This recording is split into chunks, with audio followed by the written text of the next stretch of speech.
రోజుల మిషన్ కోసం అంతరిక్షంలోకి వెళ్ళినటువంటి వ్యోమగాములు ఎవరైతే ఉన్నారో ఇప్పుడు Sunita Williams and Butch Wilmore spacecraft లో సాంకేతిక లోపం కారణంగా 9 నెలలుగా అక్కడే ఉండిపోయారు. కాకపోతే అంతరిక్ష ప్రయాణం వీరికి కొత్తేమీ కాదు. ఇద్దరు చాలా అనుభవం కలిగినటువంటి వ్యోమగాములు. కానీ వారు రావాల్సిన సమయ వ్యవధి చాలా వరకు పెరిగిపోయింది.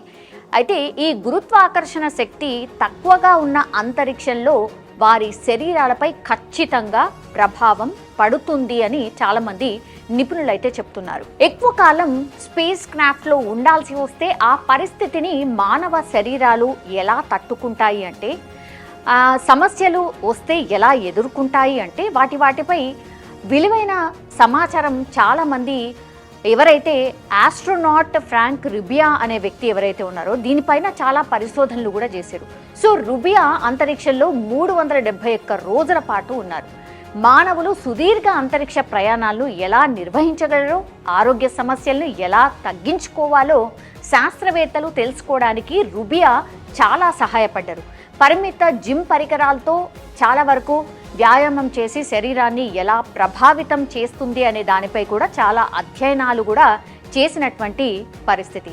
సో ఈ అధ్యయనం ఫలితాలు ఇంకా బయటకైతే రాలేదు. కానీ ఈ సమాచారం భవిష్యత్ అంతరిక్ష కార్యకలాపాలకు చాలా ఉపయోగపడుతుంది. ఎందుకంటే ఉదాహరణకు అంగారక గ్రహానికి ఒక రౌండ్ ట్రిప్ వెళ్ళి రావాలంటే దాదాపుగా 1100 రోజులు పట్టొచ్చు. అంటే అంగారక గ్రహానికి వెళ్ళే స్పేస్ క్రాఫ్ట్ ISS కంటే చాలా చిన్నదిగా ఉంటుంది. కాబట్టి వ్యోమగాములకు చిన్న తేలికైన వ్యాయామ పరికరాలు చాలా అవసరం. కండరాలు, ఎముకలు గురుత్వాకర్షణ ప్రభావం లేకపోవడంతో అంతరిక్షంలో మనుషుల కీళ్ళు, కండరాలు అండ్ ఎముకల సాంద్రత చాలా వేగంగా క్షీణించడం మొదలవుతుంది. ముఖ్యంగా వెన్నుముక అంటే బ్యాక్, అట్లాగే మెడ, పిక్కలు కావచ్చు, తొడ కండరాలు ప్రభావితం అవుతూ ఉంటాయి. ఇక 3 నుంచి 6 నెలల వరకు సాగే సుదీర్ఘ మిషన్లో పాల్గొనే వారికైతే 30% వరకు ఈ కండరాల క్షీణత ఉండొచ్చు అని కూడా ఎక్స్పెక్టేషన్.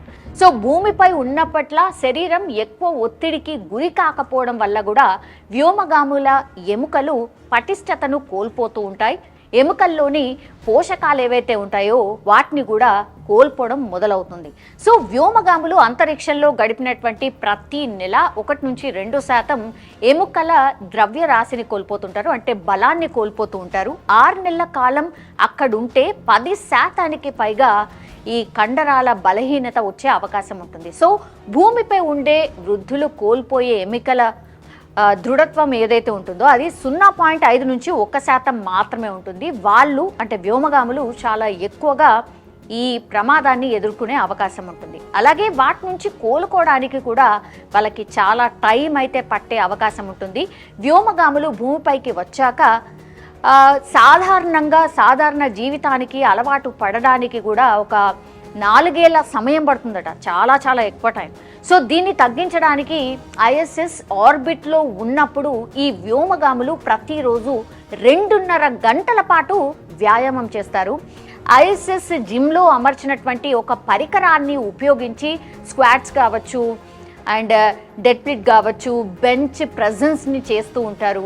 ఎముకల ఆరోగ్యాన్ని కాపాడుకోవడం కోసం కూడా చాలా పోషకాలని కూడా తీసుకోవడం అయితే జరిగింది. అయితే ఈ కండరాల పనితీరు కావచ్చు, పరిణామంలో క్షీణతను అరికట్టడానికి ఈ వ్యాయామాలు సరిపోదని కూడా ఒక అధ్యయనంలో ఇప్పుడు పేర్కొన్నటువంటి సిట్యుయేషన్. సో ISSలో ఉన్నప్పుడు ఈ గురుత్వాకర్షణ లేకపోవడంతో వెన్నుముక్కలు కాస్త సాగడంతో వ్యోమగాములు తాము కొంచెం పొడవైనట్టుగా ఫీల్ అవుతూ ఉంటారు. దీనివల్ల కూడా సమస్యలు ఎదుర్కోవాల్సి వస్తుంది. అంతరిక్షంలో ఉన్నప్పుడు వెన్ను నొప్పి కావచ్చు, భూమి మీదకు వచ్చాక డిస్క్లు జారిపోవడం వంటి సమస్యలు కూడా తలెత్తే అవకాశం ఉంటుంది. భూమికి బయలుదేరే ముందు ISSలో జరిగినటువంటి ఈ బ్రీఫింగ్ సందర్భంగా తన వెన్నుముక్క పెరుగుతోందని రుబియో చెప్పాడు అంటేనే దీన్ని బట్టి అర్థం చేసుకోవచ్చు జనరల్లీ ఈ వ్యోమగాములు అదే అజంప్షన్లో ఉంటారు అనేది. సో గురుత్వాకర్షణ శక్తి లేదు కాబట్టి అంతరిక్షంలో మనిషి శరీరాలతో సహా ప్రతిదీ తేలియాడుతూ ఉంటుంది. కక్షలో ఉన్నప్పుడు వ్యోమగాములు కావాల్సినంత బరువును మెయింటైన్ చేయడం పెద్ద సవాల్గా మారబోతోంది. వ్యోమగాములకు ఐసిస్లో వివిధ రకాల పోషక ఆహారాలు అందుబాటులో ఉండేలా నాసా కూడా ప్రయత్నిస్తోంది. అయినప్పటికీ కూడా వారి శరీరాలపై ప్రభావం పడుతూనే వస్తుంది. సుదీర్ఘకాలం అంతరిక్ష నౌకల్లో ఉంటే కలిగే ప్రభావాలపై జరిగినటువంటి ఒక అధ్యయనంలో 340 రోజుల పాటు ఐసిస్లో గడిపినటువంటి నాసా వ్యోమగామి స్కాట్ కెల్లీ కూడా ఇందులో పాల్గొన్నారు. భూమిపై ఉన్న ఆయన కవల సోదరుడితో పోలిస్తే స్కాట్ కెల్లీ తన శరీర ద్రవ్యరాశిలో 7% కోల్పోయారు, అంటే దృఢత్వాన్ని. భూమిపై ఉన్నప్పుడు శరీరం అంతటా రక్తం ప్రవహించడానికి గురుత్వాకర్షణ సహాయపడుతూ ఉంటుంది. అదే సమయంలో రక్తాన్ని పైకి పంపిస్తూ ఉండడం కూడా జరుగుతూ ఉంటుంది. అంతరిక్షంలో ఈ ప్రక్రియ అంతా గందరగోళంగా మారిపోతుంది. ఒక రకంగా రివర్స్ అన్నమాట. కొంతమంది ఈ మార్పుకు చాలా టైం తీసుకొని అలవాటు పడుతూ ఉంటారు. కానీ అంతరిక్షంలో తలలో రక్తం సాధారణ కంటే ఎక్కువగా పేరుకుపోతూ ఉంటుంది. కంటి వెనుక భాగంలో అండ్ ఆప్టిక్ నరం చుట్టూ కొంత ద్రవం పేరుకుపోతూ ఉంటుంది. దీంతో కంటి భాగంలో వాపు ఏర్పడి చూపులో సమస్యలకు కారణం కూడా కావచ్చు. సో చూపు తగ్గడంతో పాటుగా కంటి నిర్మాణంలో కూడా మార్పులు తలెత్తే అవకాశం కూడా ఉంటుంది. అంతరిక్షంలో 2 వారాలు ఉన్న తర్వాత నుంచి ఈ మార్పులు మొదలవుతూ ఉంటాయి. సమయం గడుస్తున్న కొద్దిగా ఈ ప్రమాదం మరింత పెరుగుతూ వస్తుంది. వ్యోమగాములు భూమి మీదికి తిరిగొచ్చిన ఏడాదిలోపు కంటికి సంబంధించిన కొన్ని సమస్యలు తగ్గిపోవచ్చు, కానీ కొన్ని శాశ్వతంగా ఉండిపోతూ ఉంటాయి. గ్యాలస్టిక్ కాస్మిక్ కిరణాలు, శక్తివంతమైన సోలార్ పార్టికల్స్ కూడా కంటి సమస్యలు తలెత్తడానికి రీజన్స్ అవుతాయి. ఇలాంటి సమస్యలు రాకుండా భూ వాతావరణం మనల్ని రక్షిస్తూ ఉంటుంది. కానీ అంతరిక్ష కేంద్రం కక్షలో ఈ రక్షణ ఉండదు. అదనపు రేడియేషన్ నుంచి రక్షణ కోసం అంతరిక్ష నౌకకు కవచాలు ఉన్నప్పటికీ కూడా వ్యోమగాములకు పూర్తి స్థాయిలో రక్షణ దొరకదు. నాడీ వ్యవస్థలో మార్పులు, కక్షలో ఉన్నప్పుడు మెదడులో కొన్ని మార్పులు వస్తాయని కూడా ఐసిస్లో 169 రోజుల పాటు గడిపినటువంటి ఒక రష్యా వ్యోమగామి అధ్యయనం చేసినప్పుడు తేలిందట. మాటలు, కదలిక వంటి పనులతో సంబంధం ఉండే మెదడులోని నాడుల అనుసంధానం స్థాయిలో కొన్ని మార్పులు కూడా ఉన్నాయని కూడా గుర్తించారు. ఆయన కదలికలకు సంబంధించిన సమతుల్యత కావచ్చు, అవగాహనలో ముఖ్య పాత్రను పోషించేటటువంటి వెస్టిబ్యులార్ క్యాటన్ క్యాస్ట్లో మార్పులు ఉన్నట్టు కూడా ఈ అధ్యయనంలో తేలింది. సో వ్యోమగాములు గురుత్వాకర్షణ లేని చోట తేలుతూ కదలికలను సమన్వయం చేసుకోవాల్సి వస్తోంది. కాబట్టి మెదడులోని ఈ భాగాల్లో మార్పులు రావడం ఆశ్చర్యం ఏమీ కాదు అని కూడా చెప్తున్నారు. దీర్ఘకాలం అంతరిక్ష మిషన్లో పాల్గొన్నప్పుడు మెదడు నిర్మాణంలో జరిగే ఇతర మార్పులపై ఇటీవల అధ్యయనంలో ఒక ఆందోళనకర అంశం కూడా వెలుగులోకి వచ్చింది. మెదడులోని క్యావిటీలు ఉబ్బి మళ్ళీ మామూలు పరిణామానికి రావడానికి 3 ఏళ్ల సమయం పడుతుందని ఈ అధ్యయనంలో తేలిందట. సో సెరెబ్రోస్పైనల్ ఫ్లూయిడ్లను నిల్వ చేయడం కావచ్చు, మెదడుకు పోషకాలను అందించడం కావచ్చు, వ్యర్థాలను తొలగించడం వంటివి కూడా దీని విధులుగా ఉంటూ ఉంటాయి. మన శరీరం లోపల, శరీరం పైన నివసించే ఈ సూక్ష్మ జీవుల కూర్పు కావచ్చు, వైవిధ్యం అనేది మంచి ఆరోగ్యానికి ఒక ముఖ్యమైన అంశమని ఇటీవల ఏళ్లలో జరిగినటువంటి అధ్యయనాల్లో స్పష్టమైన పరిస్థితి. ఈ మైక్రోబయోటం మనం ఆహారాన్ని ఎలా జీర్ణం చేసుకుంటామనే దాన్ని ప్రభావితం చేస్తూ ఉంటుంది. మన శరీరంలోని ఇన్ఫ్లమేషన్స్ను ప్రభావితం చూపుతుంది. మన మెదడు పనితీరును కూడా మార్చుతూ ఉంటుంది. ఇక ఐసిస్లో వెళ్ళినటువంటి తర్వాత కెల్లీని పరిశోధకులు పరిశీలించారు. అంతరిక్షంలోకి వెళ్ళకంటే ముందుతో పోలిస్తే ఆయన పొట్టిలోని బ్యాక్టీరియా కావచ్చు, శిలీంధ్రాలు కావచ్చు చాలా మారిపోయాయని పరిశోధకులు గుర్తించారు. సో అంతరిక్షంలో ఆయన తీసుకున్నటువంటి భిన్నమైన ఆహారం, అక్కడ నివసించే మనుషులను బట్టి చూస్తే ఈ మార్పు రావడం పెద్ద ఆశ్చర్యాన్ని కలిగించదు. మనతో నివసించే వ్యక్తుల ద్వారా మనం చాలా మొత్తంలో gut health and oral microorganisms పొందుతూ ఉంటాం.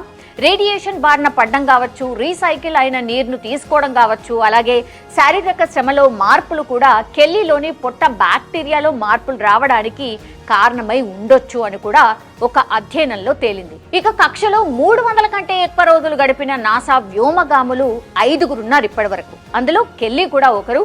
అంతరిక్షంలో ఉన్నప్పుడు ఆ తర్వాత తన చర్మంపై వచ్చిన మార్పుల గురించి కెల్లీ కొంత సమాచారం అయితే ఇచ్చారు. అంతరిక్ష కేంద్రం నుంచి తిరిగి వచ్చిన తర్వాత దాదాపు 6 రోజుల పాటు తన చర్మం చాలా సున్నితంగా ఉండేదని, చాలాసార్లు కందిపోయేదని కూడా ఆయన చెప్పినటువంటి సిచ్యువేషన్. ఈ సమస్యలకు మిషన్ సమయంలో చర్మానికి తగినంత స్టిమ్యులేషన్ లేకపోవడం కారణమై ఉండొచ్చని కూడా పరిశోధకులు అంచనా వేశారు. కెల్లీ సుదీర్ఘ అంతరిక్ష ప్రయాణంలో వెల్లడైనటువంటి అత్యంత కీలక అంశాల్లో ఒకటి ఆయన డిఎన్ఏపై పడిన ప్రభావం. ప్రతి డిఎన్ఏ పోగు చివరన టెలోమియర్స్ అనే నిర్మాణాలు ఉంటాయి. జన్యువులు పాడవకుండా ఈ నిర్మాణాలు రక్షిస్తూ ఉంటాయి. వయసు పెరిగే కొద్దీ వీటి పొడవు తగ్గుతూ ఉంటుంది. కెల్లీతో పాటు ఇతర వ్యోమగాములపై చేసిన పరిశోధనలో అంతరిక్ష యానం వల్ల ఈ టెలోమియర్స్ పొడవుల్లో మార్పులు వస్తున్నట్టు కూడా తేలింది. అంతరిక్ష యానం సమయంలో పొడవైన టెలోమియర్స్ ఉన్నట్టు గుర్తించాం. ఇది చాలా ఆశ్చర్యకరం. అయితే సభ్యులంతా భూమి మీదికి తిరిగొచ్చిన తర్వాత ఊహించని విధంగా వారి జన్యువుల్లోని టెలోమియర్స్ పొడవు తగ్గిపోతూ ఉంటుంది. అంతరిక్ష యానం ముందుతో పోలిస్తే వెళ్ళొచ్చాక వ్యోమగాముల్లో తక్కువ పొడవున్న టెలోమియర్స్ సంఖ్య ఎక్కువగా ఉంటుంది అని కూడా పరిశోధనలో తేలింది. సో కెల్లీపై అధ్యయనం చేసినటువంటి బృందంలో కొలరెడో స్టేట్ యూనివర్సిటీకి చెందినటువంటి environmental and radiological health professor Susan Bailey కూడా ఉన్నారు. అసలు ఎందుకు ఇలా జరుగుతుందో ఇప్పటికీ ఖచ్చితంగా తెలియలేదని ఆమె చెప్పుకొచ్చినటువంటి పరిస్థితి. సో అంతరిక్షంలో వివిధ రకాల రేడియేషన్ల బారిన పడ్డం ఒక కారణం కావచ్చని కూడా ఆమె చెప్పింది. సో కక్షలో ఉన్నప్పుడు ఎక్కువ కాలం పాటు రేడియేషన్కు గురైన వ్యోమగాముల్లో డిఎన్ఏ దెబ్బతిన్న సంకేతాలు కనిపించాయని కూడా ఆమె తెలియజేశారు. కెల్లీ అంతరిక్ష యాత్రకు వెళ్లే కంటే ముందు వెళ్ళొచ్చిన తర్వాత అనేక టీకాలను తీసుకున్నారు, అంటే ఇంజెక్షన్స్. ఆయన రోగ నిరోధక వ్యవస్థ మామూలుగా పనిచేస్తున్నట్టు గుర్తించారు. కానీ కక్షలో ఉన్నప్పుడు గురైన రేడియేషన్ వల్ల వ్యోమగాముల శరీరంలో తెల్ల రక్త కణాల సంఖ్య తగ్గుతుందని కూడా బెయిలీ పరిశోధనలో తేలింది. భూమి మీద జీవించడానికి అనువుగా జన్మించినటువంటి మానవులపై ఇప్పుడు అంతరిక్ష యానం చూపే ప్రభావాలకు సంబంధించి సమాధానాలు లేని ప్రశ్నలు చాలా ఉన్నాయి. అంతరిక్షంలో 371 రోజులు గడిపిన రుబియా వైద్య పరీక్షలు కావచ్చు, రక్త నమూనాలు కావచ్చు, స్కానింగ్ నివేదికల ద్వారా కొత్త విషయాలు తెలుస్తాయని పరిశోధకులు ఇప్పుడు భావిస్తున్న సిట్యుయేషన్.